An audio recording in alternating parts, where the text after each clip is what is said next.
नमस्कार आदाब, मैं सईद सरवर अपना विचार यूट्यूब चैनल पर आप सबका स्वागत करता हूं। आज हमारे साथ जुड़ चुके हैं इमरान खान साहब, शहंशाह खान साहब। इन सब से हमारी वार्तालाप होगी घोसी उपचुनाव मुद्दे पर। तो आइए इस एनालिसिस के बारे में इमरान खान से शुरुआत करते हैं। तो हम चलते हैं इमरान जी से बात करते हैं कि घोसी सीट में आखिर ऐसा क्या है कि सीएम योगी और अखिलेश यादव दोनों इस सीट के लिए पूरा दम अपना लगा चुके हैं। इसके बारे में आप क्या कहते हैं? बहुत बहुत धन्यवाद आपको कि आप हमको इस काबिल समझे। ये अपना मंच, अपना विचार का मंच है। देखिए, एक्चुअली क्या है कि ये इस सीट के जीत हार से ना तो एनडीए पर कोई असर पड़ने वाला या बीजेपी पर असर पड़ने वाला है, ना समाजवादी के पे असर पड़ने वाला है। सरकार के पास पूर्ण बहुमत बिल्कुल सारे विधायक हैं जितने सरकार के लिए चाहिए। लेकिन अभी जो विपक्ष की गठबंधन हुए हैं, इंडिया जो बना है, उसका पहला इम्तिहान, पहला परीक्षा इस उपचुनाव में दिख रहा है। इसमें ओम प्रकाश राजभर का भी एक इम्तिहान है, क्योंकि घोसी एक तरह से राजभर बाहुल क्षेत्र है। घोसी एक तरह से ओम प्रकाश राजभर और महेंद्र राजभर, ये लड़ाई योगी बनाम अखिलेश बिल्कुल नहीं है। ये लड़ाई ओम प्रकाश राजभर बनाम महेंद्र राजभर है, क्योंकि महेंद्र राजभर की भी राजनीतिक विरासत वही रही है और ओम प्रकाश राजभर की भी वही रही है। तो डिपेंड ये करता है, अगर इसमें बीजेपी हारती है, दारा सिंह चौहान हारते हैं, तो एक तरह से ओम प्रकाश राजभर हारेंगे और भाजपा हारेगी, एनडीए हारेगा। इसलिए इस चुनाव को इतना इम्पोर्टेंट बना के भाजपा अपने दो डिप्टी सीएम, यहाँ तक कि सीएम और लगभग 40 से 45 कैबिनेट मंत्री को डोर टू डोर कैंपेन करवा रही है। लेकिन आप ऐसा कह रहे हैं कि ये योगी बनाम अखिलेश की मुद्दा नहीं है। अभी आजमगढ़ चुनाव सीट पे जो थे, आजम खान साहब का सीट था, वहाँ पे भी उपचुनाव हुआ, लेकिन वहाँ पे अखिलेश यादव ने कोई प्रचार नहीं किया। लेकिन यहाँ पे पूरी तरीके से तन मन धन जितने भी उनके दाव पेच लग सकते थे, यहाँ पे वो लगे हुए हैं। तो आप कैसे कह सकते हैं कि ये योगी बनाम अखिलेश नहीं है? हमने आपसे पहले ही बताया कि अभी हाल ही में एक गठबंधन हुआ है 2024 को टारगेट लगते हुए, इंडिया गठबंधन, जिसमें समाजवादी पार्टी फ्रंट पे है। और उस गठबंधन बनने के बाद पहला उपचुनाव, यानी पहली परीक्षा, पहली छमाही परीक्षा ये घोसी उपचुनाव है।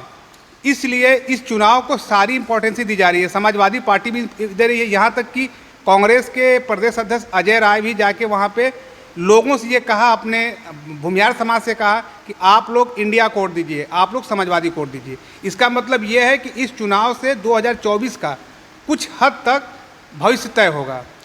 भविष्य, जैसे दारा सिंह चौहान और राजभर जी की बात की है आप, राजभर जी भी पहले सपा से थे और सपा के साथ उनका गठबंधन था, और दारा सिंह चौहान भी जो है वो भी सपा के साथ ही चुनाव लड़े थे। सपा के साथ उनका चुनावी जो है मैदान दारे और 42% वोटों के साथ जुड़े थे। लेकिन उन्होंने इस समय सपा का हाथ छोड़ के बीजेपी का दामन थाम लिया। उसके इसी के लिए जो है उपचुनाव हुआ। तो आप इस पे बताइए कि वहाँ के जो पहले वोटर थे, दारा सिंह चौहान को पसंद किए थे तो वोट दिए थे, अब उनकी क्या पोजीशन होगी?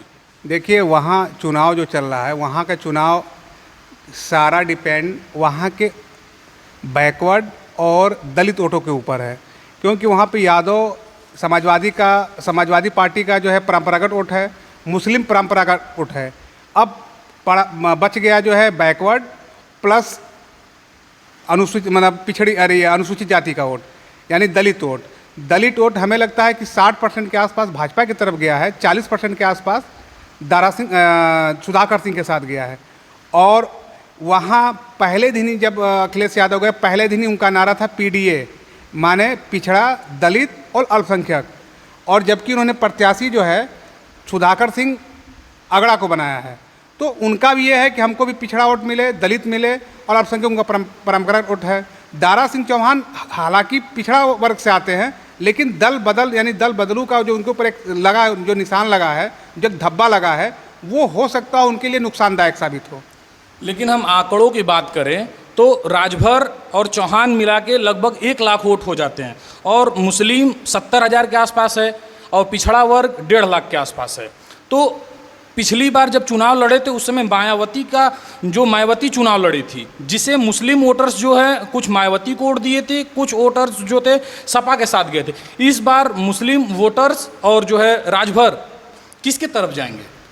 मैंने आपसे बताया कि वहाँ पे असली लड़ाई जो है ओम प्रकाश राजभर के अस्तित्व की लड़ाई है। ओम प्रकाश राजभर वहाँ गली दर गली में राजभरों बस्ती में घूम के कह भी रहे हैं कि ये हमारे अस्तित्व की लड़ाई है। यदि अगर वहाँ दारा सिंह चौहान हारते हैं तो ओम प्रकाश राजभर बिल्कुल हल्के हो जाएंगे। इसलिए हल्के हो जाए, पिछली बार गठबंधन में समाजवादी पार्टी के साथ ओम प्रकाश थे, उसका फ़ायदा दारा सिंह चौहान को मिला। इस बार ओम प्रकाश भाजपा के साथ हैं, दारा सिंह चौहान सपा से निकलकर भाजपा के साथ लड़ रहे हैं। लेकिन साथ ही साथ महेंद्र के रिश्तेदार भी हैं, उनके पार्टी के एक कद्दावर नेता हैं, वो इस समय समाजवादी के साथ हैं। तो हमें लगता है कि 20% राजभर वोट भी अगर समाजवादी के साथ जाता है तो ये एक तरह से ओम प्रकाश के राजनीतिक अस्तित्व की लड़ाई है और 2024 के लिए एक पहला इम्तिहान है, पहला परीक्षा है। ये साबित होगा। जबकि हालांकि मुझे मालूम है कि चुनाव में हमेशा जिसकी सरकार होती है विधायक उन्हीं के जीतते हैं। एक्चुअली उनका पूरी मशीनरी लग जाती है। जैसा कि घोसी में हमको शुरू में सुनने में आया ऐसा कि वहाँ पे कुछ मशीनरी का दुरुपयोग हो रहा है। हालांकि मैं गया नहीं था, हमारे कुछ मित्र हैं वहाँ से हमको फ़ोन करके बताया कि वहाँ पे कुछ चुनाव का दुरुपयोग हो रहा है, मशीनरी का दुरुपयोग हो रहा है। फिर भी लड़ाई टक्कर की, लड़ाई कांटे की है। जीत किसकी होगी ये अभी कह पाना मुश्किल है। अगर दलित वोट ज़्यादातर सपा के तरफ जाएगा तो सपा जीतेगा। अगर दलित वोट, हालांकि 12 बजे से पहले एक स्लोगन चलाया गया कि बहन जी ने कहा है कि दलित वोटों को नोटा दबाना है, जबकि 12 बजे के बाद उसको जो है मतलब ऐसा कुछ उसका खंडन कर दिया गया और सुनने में आया है कि दलित वोट दोनों जगह गया है। अब दलित और भर वोट जहाँ ज़्यादा मात्रा में गए होंगे जीत उनकी होगी। दरअसल 2022 के विधानसभा चुनाव में 58% वोट पड़े थे, लेकिन 5 सितंबर को जब उपचुनाव के वोट पड़े वोटिंग बहुत कम हुई, 50% हुई। इसके बारे में क्या है, इतनी वोटिंग कम हुई और सुधाकर सिंह ने इल्ज़ाम भी लगाया और एसपी सुप्रीमो ने भी कहा कि वहाँ पे पुलिस प्रशासन द्वारा दबाव बनाया जा रहा है। इस पर क्या कहना चाहेंगे? आप बिल्कुल सही कह रहे हैं। जैसा कि मैंने पहले कह दिया है कि जिसकी सरकार होती है प्रशासन का थोड़ा बहुत दुरुपयोग करता है, ऐसी बात नहीं है। समाजवादी पार्टी की भी सरकार थी, उस समय अगर चुनाव होता था तो समाजवादी पार्टी भी सरकारी दुरुपयोग तंत्रों का दुरुपयोग करती थी। लेकिन इस चुनाव में उतना दुरुपयोग नहीं हुआ जितना रामपुर में हुआ था। अभी रामपुर में जब उपचुनाव हुआ था तो रामपुर में बिल्कुल एक तरफा शासन ने एक तरफा मुस्लिम अल्पसंख्यक वोटों को निकलने नहीं दिया, जबकि यहाँ पे सुबह से मैंने देखा लाइन में अल्पसंख्यक वोट लग के वोट दिया गया, उनको पूरा समय दिया गया। और रही बात परसेंटेज कम होने की, तो जब चुनाव अपने मतलब एकदम प्रथम फेज में चुनाव होता है, जो साधारण चुनाव होता है, उसमें चढ़-बढ़ के वोटिंग होती है, इसलिए कि सरकार बनानी और सरकारी गिरानी होती है। उपचुनाव का इसका कोई मतलब नहीं होता है। यहाँ सिर्फ हम विधायक बना रहे हैं और इनके विधायक बनने से बहुत ज़्यादा असर सरकार पे बनना नहीं है। इसलिए बहुत सारे मतदाता हैं उसको छुट्टी के समय छुट्टी मानकर अपने घर में एंजॉय करते हैं, वोट देने वो नहीं जाते हैं। उपचुनाव में इसलिए हमेशा वोटों का परसेंटेज कम होता है।